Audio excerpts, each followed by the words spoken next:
Francis Laloupeau, bonsoir. Bonsoir. Merci d'être avec nous. Vous êtes journaliste et professeur de géopolitique à l'IPJ Paris-Dauphine à Paris.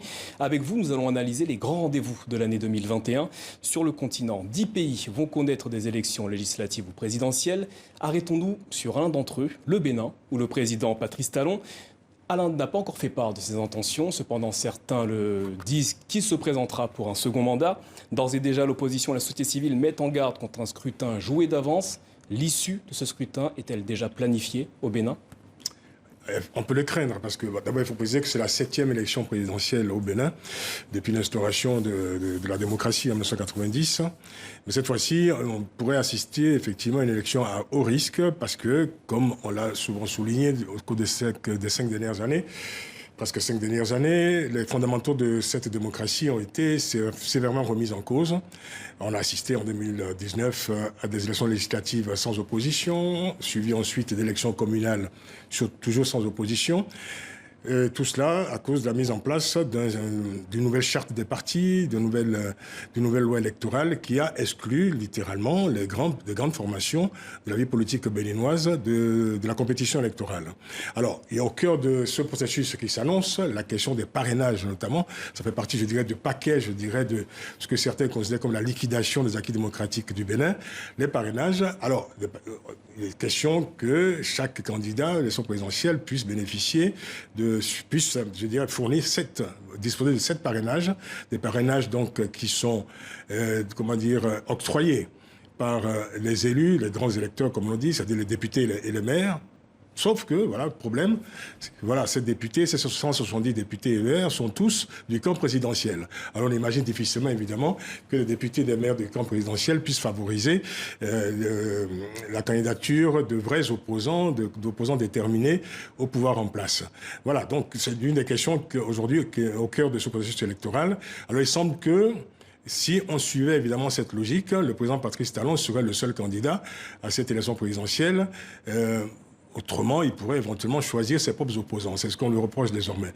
Voilà, donc c'est une élection qui sera scrutée avec beaucoup d'attention. Dans un contexte particulier, on a assisté l'année dernière à ce qu'on appelait une poussée autocratique en Afrique de l'Ouest. L'exemple de la Côte d'Ivoire, l'exemple de la Guinée-Conakry. Et le Bénin aujourd'hui est dans le champ d'observation de tous ceux qui s'inquiètent désormais de cette dérive autocratique qu'on observe un peu partout sur le continent. Autre pays qui sera dans le champ d'observation, le Congo. Le pays vote le 16 mars prochain. Aucun candidat officiel pour le moment. Mais le président, Denis Sassou Nguesso, a été désigné candidat par le Parti congolais du travail. Là aussi, faut-il s'attendre à une surprise lors de ce scrutin ? Le président Sassou Nguesso, il faut le rappeler quand même, qui a été président du Congo de 1979 à 1992, revenu au pouvoir en 1997 jusqu'à ce jour, c'est-à-dire qu'il totalise près de 4 décennies au pouvoir. Seul candidat désormais face à une opposition plutôt démobilisée. Il faut dire que le contentieux des prisonniers politiques demeure intact au Congo-Brazzaville, puisque certains candidats, dont Jean-Marie Michel Mokoko, qui se sont présentés contre Denis Sassou Nguesso il y a 5 ans, sont toujours détenus, avec des peines d'incarcération très lourde. Alors, aujourd'hui, dans le cas du Congo, aujourd'hui, on a le sentiment que Denis Sassou Nguesso est pratiquement le seul candidat à sa propre succession et qui inscrit sa candidature dans une forme de continuité. Continuité quand même assez inquiétante pour un pays qui est confronté, on le sait, à une sévère crise économique, c'est une crise économique aggravée, et dans un contexte également où aujourd'hui les règles du jeu démocratique ont sévèrement reculé également. Et là aussi, on peut parler de recul démocratique, bien entendu, ou en tout cas d'une panne du processus démocratique. Autre événement majeur sur le continent, entrée en vigueur aujourd'hui de la zone de libre-échange continentale africaine. En quoi cette ZLECA va-t-elle changer ou modifier le quotidien des Africains ? Il faut préciser que cette zone de libre-échange continentale, d'abord, c'est un événement majeur, puisque de cette manière, c'est une forme, de réalisation politique des États-Unis d'Afrique. La plus grande vaste zone de libre-échange au monde. La plus grande vaste zone de libre-échange au monde, avec 1,2 milliard de consommateurs potentiels.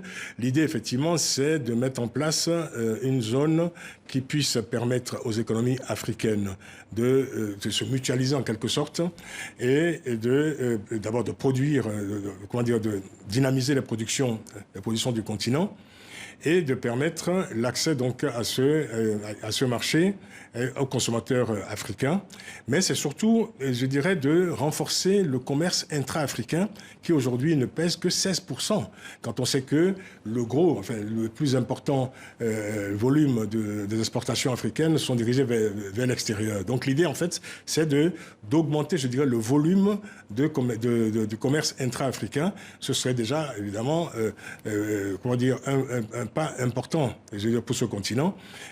Mais ceci dit, cette zone qui démarre aujourd'hui, c'est un démarrage plutôt symbolique, il faut bien le dire, puisqu'il faudra encore attendre 15 ans, par exemple, pour que l'un des objectifs majeurs soit réalisé, c'est-à-dire la suppression de près de 90% des droits de douane. Par ailleurs, il faut noter que pour l'instant, il n'y a que 34 pays africains qui ont ratifié le traité de zone de libre-échange sur les 54 pays, évidemment, que compte le continent. Autre sujet, rapidement, la pandémie de Covid-19 sera également surveillée cette année sur le continent. Le nombre de contaminations et de morts est largement contenu, malgré une résurgence dans certains pays. Qu'en est-il de l'accès des vaccins pour les Africains ? Oui, d'abord, il faut dire que pour le continent africain, heureusement d'ailleurs, il y a eu plus de peur que de mal. Pour l'instant, en tout cas, on croise les doigts, à l'exception notable de certains pays comme l'Afrique du Sud et les pays d'Afrique du Nord, qui comptent malheureusement le plus grand nombre de contaminations et aussi de victimes de cette pandémie.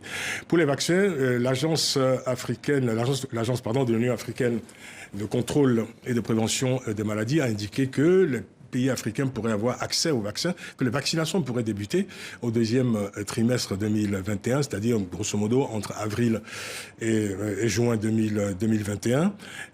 Alors, une question qui se pose, c'est de savoir si les pays vont aller en ordre dispersé pour avoir accès au vaccin. Pour avoir accès au vaccin, en tout cas pour se doter de ce vaccin. Il faut espérer qu'il y ait une forme de mutualisation à l'échelle continentale des moyens de ces pays-là, peut-être sous l'égide de l'Union africaine ou sous l'égide des organisations régionales pour organiser cette vaccination à l'échelle continentale. Merci Francis Leopold d'avoir répondu à notre question ce soir. Merci à vous.